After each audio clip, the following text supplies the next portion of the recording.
We have been able to successfully run the gauntlet of inventory, from creating items, from ordering those items with purchase orders, receiving the items, and managing the inventory. The last thing that we need to learn how to do is how to look at reports, so we know what we have and what its value is. This can be accessed from the Reports and Forms menu or from the Reports button on the center. I'm going to go ahead and click on the button, and that's going to open a somewhat overwhelming box that has all of our reports listed. Now, I know there's a lot of things here, but the good news is you can always double click on this. This is just opening things. You can't really hurt anything by viewing a report.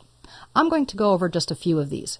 For example, at the very top, we have something called the Assemblies Adjustment Journal.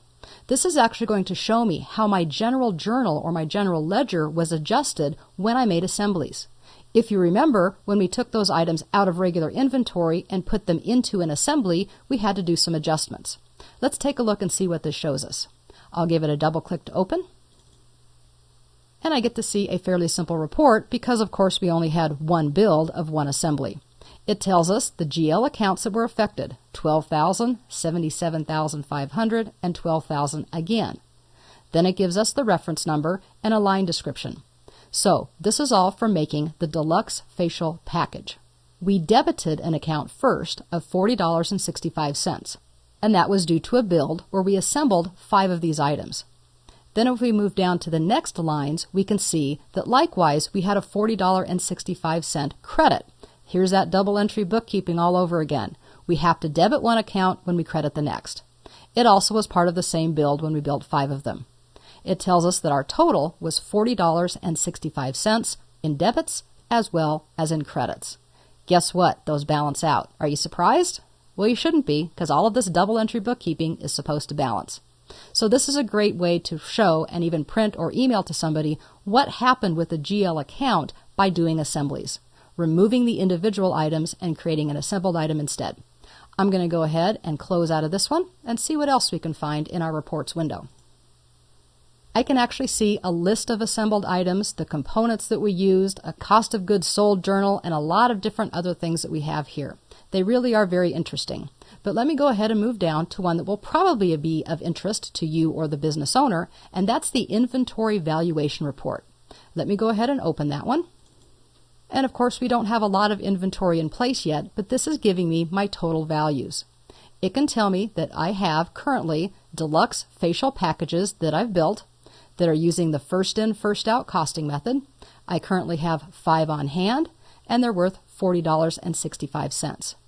It also tells me in the far right column that this particular item, the deluxe facial package, makes up 35.71% of my total inventory value. That can be really a useful number when you have a lot of products and you're trying to see if you're keeping too much or too little of a particular item. We can then come down and we can see all of our different features as well. We have an herbal facial scrub, and remember we see this one in here twice because we still need to fix that item. We can do that at any time as long as it hasn't been used, and this first one is the one that hasn't been used. That's why we see that there's no value and no percent. This might be a report where we can see what is currently inactive or not being used. The bottom line, though, gives us our herbal facial scrub that has been ordered. We get to see how many we have on hand, the value, and the percentage as well. Not surprisingly, at the very bottom, we get a grand total. $113.82 is how much it has cost us to put these items. This is not the sales value. And then, of course, hopefully, our numbers come up to 100%. Let's go ahead and close this one down as well. I really recommend that you take some time to look through the list, double click on stuff, open it up, see what's there, because the reports are really a powerful thing. Anytime you have a database, which is what an accounting program is, you can be overwhelmed with the details. But sometimes you need to step back and say, what does it all mean? Many of these reports will actually be doing the math that's going on behind the scenes and show it to you in a usable way. I like to term that as data versus information. Peachtree currently holds a lot of data, but the reports are giving us information that we can use. For example, my CFO or my president would probably be interested in seeing what the value of my inventory is, but they're probably not that interested in seeing how much of each individual item we have by going out and counting it on the shelf and getting out a calculator. You get the idea.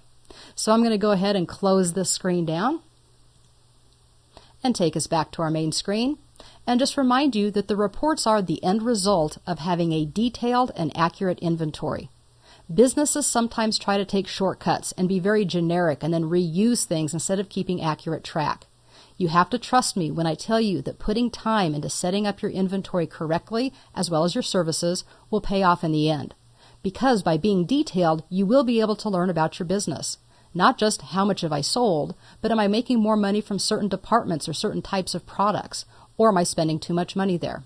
I think you get the idea, and inventory really is a critical part for every business, so be sure to take the time you need to do it right.